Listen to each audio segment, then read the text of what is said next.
ನಾಳೆ ಭಾನುವಾರ ಯುಗಾದಿ ಹಬ್ಬವನ್ನು ಆಚರಿಸಲಾಗುತ್ತದೆ. ಈ ದಿನದಿಂದ ವಿಶ್ವಾವಸು ಸಂವತ್ಸರವು ಪ್ರಾರಂಭವಾಗುತ್ತದೆ. ಹೊಸ ಸಂವತ್ಸರದ ಜೊತೆ ಹೊಸ ವರ್ಷಕ್ಕೆ ನಾವು ಕಾಲಿಡುತ್ತೇವೆ. ಈ ದಿನ ನಮ್ಮಲ್ಲಿರುವ ಹಳೆಯ ಕಹಿಗಳನ್ನು ಮರೆತು ಸಿಹಿಗಳನ್ನು ನೆನೆದು ಹೊಸ ಹೆಜ್ಜೆಯನ್ನು ಪ್ರಾರಂಭಿಸಬೇಕು. ಯುಗಾದಿ ಹಬ್ಬದ ದಿನ ನಾವು ಒಳ್ಳೆಯ ಕೆಲಸಗಳನ್ನು ಮಾಡಿ ದೇವರ ಧ್ಯಾನ, ಪೂಜೆ ಪುನಸ್ಕಾರಗಳನ್ನು ಮಾಡಿದರೆ ಈ ಸಂವತ್ಸರದ ಪ್ರತಿದಿನವೂ ಮನೆಯಲ್ಲಿ ಸುಖ ಸಂತೋಷ ನೆಲೆಸುತ್ತದೆ. ಇದರ ಜೊತೆಯಲ್ಲಿ ಯುಗಾದಿ ಹಬ್ಬದ ದಿನ ಕೆಲವೊಂದು ವಸ್ತುಗಳನ್ನು ಖರೀದಿಸಿದರೆ ವಿಶೇಷ ಪುಣ್ಯಫಲ ಹಾಗೂ ದೇವರ ಬಲ ಪ್ರಾಪ್ತಿಯಾಗುತ್ತದೆ. ಕುಟುಂಬದ ಸದಸ್ಯರಿಗೆ ಮಾಡುವ ಕೆಲಸದಲ್ಲಿ ಯಶಸ್ಸು, ವರ್ಷ ಪೂರ್ತಿ ದುಡ್ಡಿನ ಬಲ ಉಂಟಾಗುತ್ತದೆ. ದೇವರ ಕೋಣೆಯಲ್ಲಿ ಮುಖ್ಯವಾಗಿ ಇಡಲೇಬೇಕಾದ ವಸ್ತುವೆಂದರೆ ಅದು ವೀಳ್ಯದೆಲೆ. ದುಡ್ಡನ್ನು ಆಕರ್ಷಿಸುವ ಶಕ್ತಿ ವೀಳ್ಯದೆಲೆಗೆ ಇರುತ್ತದೆ. ನಾನಾ ತಾಂತ್ರಿಕ ಪರಿಹಾರಗಳಲ್ಲೂ ವೀಳ್ಯದೆಲೆಯನ್ನು ಬಳಸಲಾಗುತ್ತದೆ. ಇದು ಹನುಮಂತನಿಗೂ ಬಹಳ ಪ್ರಿಯವಾದದ್ದು. ಲಕ್ಷ್ಮೀ ದೇವರಿಗೂ ವೀಳ್ಯದೆಲೆ ಎಷ್ಟೋ ಪ್ರೀತಿ. ಆದ್ದರಿಂದ ವೀಳ್ಯದೆಲೆಯ ಹಾರ ಮಾಡಿ ಮನೆಗೆ ಸಮೀಪವಿರುವ ಆಂಜನೇಯನ ದೇಗುಲಕ್ಕೆ ಕೊಟ್ಟು ಬನ್ನಿ. ಅಥವಾ ನಾಳೆಯ ದಿನ ದೇವರ ಮನೆಯಲ್ಲಿ ಒಂದು ವೀಳ್ಯದೆಲೆಯ ಮೇಲೆ ಗಂಧದಿಂದ ಶ್ರೀರಾಮ ಎಂದು ಬರೆದು ಅರಿಶಿನ ಕುಂಕುಮ ಹಾಕಬೇಕು. ನಾಳೆ ಸಂಜೆ ಪೂಜೆಯ ನಂತರ ಆ ವೀಳ್ಯದೆಲೆ ಮೇಲಿರುವ ಅರಿಶಿನ ಕುಂಕುಮವನ್ನು ಮನೆಯ ಸದಸ್ಯರು ಹಣೆಗೆ ತಿಲಕದ ರೂಪದಲ್ಲಿ ಇಡಬೇಕು. ಹಾಗೆಯೇ ಉಳಿದಿರುವ ಗಂಧ, ಅರಿಶಿನ ಕುಂಕುಮವನ್ನು ಮುಂದೆ ಒಳ್ಳೆಯ ಕೆಲಸಕ್ಕೆ ಮನೆಯಿಂದ ಹೊರಡುವಾಗ ಇದನ್ನು ಹಣೆಗೆ ಇಟ್ಟುಕೊಂಡು ಪ್ರಾರ್ಥಿಸಿ ಹೊರಡಬೇಕು. ಶುದ್ಧವಾದ ಅರಳಿ ಎಲೆಯನ್ನು ಯುಗಾದಿ ಹಬ್ಬದ ದಿನ ತಂದು ಶ್ರೀಗಂಧದಿಂದ ಸ್ವಸ್ತಿಕ್ ಚಿಹ್ನೆಯನ್ನು ಬರೆದು ದೇವರ ಮನೆಯಲ್ಲಿಟ್ಟು ಪೂಜೆ ಮಾಡಿ ಹಬ್ಬದ ದಿನದ ಪೂಜೆಯ ನಂತರ ಈ ಅರಳಿ ಎಲೆಯನ್ನು ಬಂಗಾರ ಅಥವಾ ಹಣವನ್ನು ಇಡುವ ಜಾಗದಲ್ಲಿ ಇಡಬೇಕು.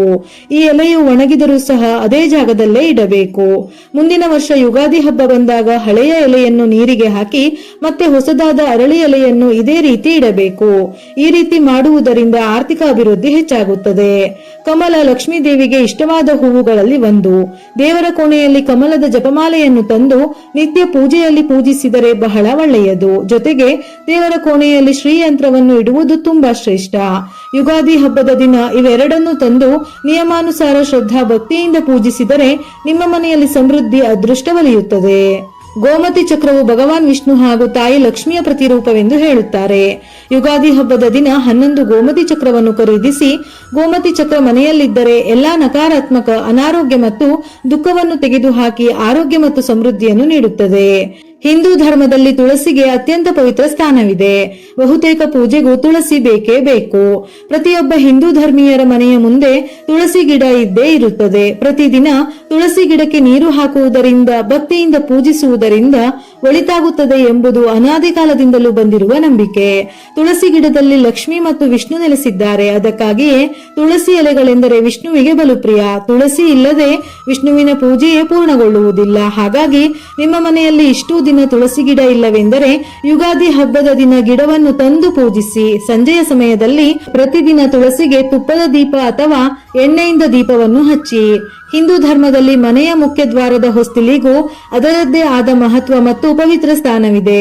ಮನೆಯ ಮುಖ್ಯ ಬಾಗಿಲಿನಲ್ಲಿ ಲಕ್ಷ್ಮೀ ದೇವಿಯ ಪಾದದ ಗುರುತುಗಳನ್ನು ಇರಿಸುವುದು ತುಂಬಾ ಒಳ್ಳೆಯದು. ಮನೆಯ ಹೊಸ್ತಿಲಿನ ಮೂಲಕವೇ ಶುಭ ಅಶುಭಗಳೆರಡೂ ಬರುತ್ತವೆ. ಹಾಗಾಗಿ ಲಕ್ಷ್ಮೀ ದೇವಿಯ ಪಾದದ ಗುರುತುಗಳನ್ನು ಇಟ್ಟರೆ ನಕಾರಾತ್ಮಕ ಶಕ್ತಿಗಳು ನಿವಾರಣೆಯಾಗಿ ಮನೆಯಲ್ಲಿ ಸಂಪತ್ತು, ಸಂತೋಷ, ಸಮೃದ್ಧಿ ತುಂಬಿರುತ್ತದೆ. ಆದರೆ ಮುಖ್ಯ ದ್ವಾರದಲ್ಲಿ ದೇವಿ ಲಕ್ಷ್ಮಿಯ ಪಾದದ ಗುರುತುಗಳನ್ನು ಇರಿಸಿದಾಗ ಯಾವುದೇ ಕಾರಣಕ್ಕೂ ಅದು ಅಪವಿತ್ರವಾಗದಂತೆ ನೋಡಿಕೊಳ್ಳಿ.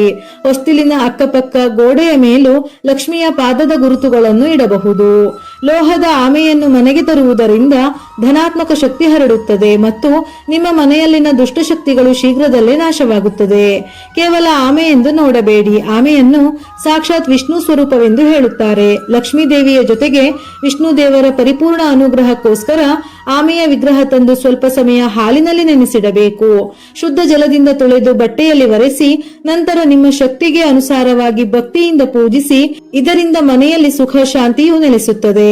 ಹೊಸ ವರ್ಷ ಯುಗಾದಿಯ ದಿನ ಶಂಖವನ್ನು ತಂದರೆ ತುಂಬಾ ಒಳ್ಳೆಯದು. ಅದರಲ್ಲೂ ದಕ್ಷಿಣಾವರ್ತಿ ಶಂಖವನ್ನು ಮನೆಯಲ್ಲಿಟ್ಟರೆ ಹಣದ ಹರಿವು ಹೆಚ್ಚಾಗುತ್ತದೆ. ಮನೆಯಲ್ಲಿ ತಂದು ಪೂಜೆ ಮಾಡಿದ ನಂತರ ಹಣ ಇಟ್ಟಿರುವ ಜಾಗದಲ್ಲಿ ಇಡಿ. ಇದು ಪ್ರಗತಿಯ ಎಲ್ಲಾ ಮಾರ್ಗಗಳನ್ನು ಸೂಚಿಸುತ್ತದೆ. ಎಂದಿಗೂ ಹಣದ ಕೊರತೆಯಾಗದಂತೆ ನಿಮ್ಮನ್ನು ಕಾಪಾಡುತ್ತದೆ.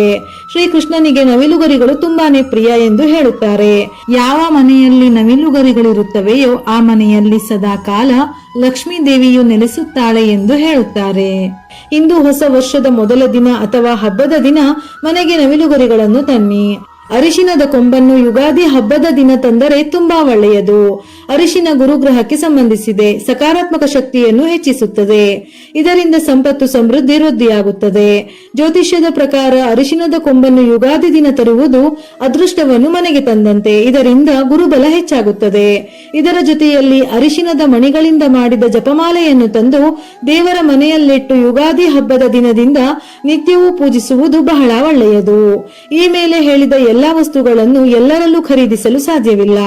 ಒಬ್ಬೊಬ್ಬರ ಪರಿಸ್ಥಿತಿಯು ಒಂದೊಂದು ತರ ಇರುತ್ತದೆ. ಹಾಗಾಗಿ ಇವುಗಳಲ್ಲಿ ಯಾವುದಾದರೂ ಒಂದನ್ನಾದರೂ ತಂದು ಯುಗಾದಿ ಹಬ್ಬವನ್ನು ಆಚರಿಸಿ. ಎಲ್ಲರಿಗೂ ಒಳ್ಳೆಯದಾಗಲಿ. ವಿಡಿಯೋ ಇಷ್ಟ ಆಗಿದ್ದಲ್ಲಿ ಮರೆಯದೆ ಲೈಕ್ ಕೊಟ್ಟು ನಿಮ್ಮವರಿಗೆ ಶೇರ್ ಮಾಡಿ. ಉಪಯುಕ್ತ ಮಾಹಿತಿಯೊಂದಿಗೆ ಮತ್ತೆ ಭೇಟಿಯಾಗೋಣ.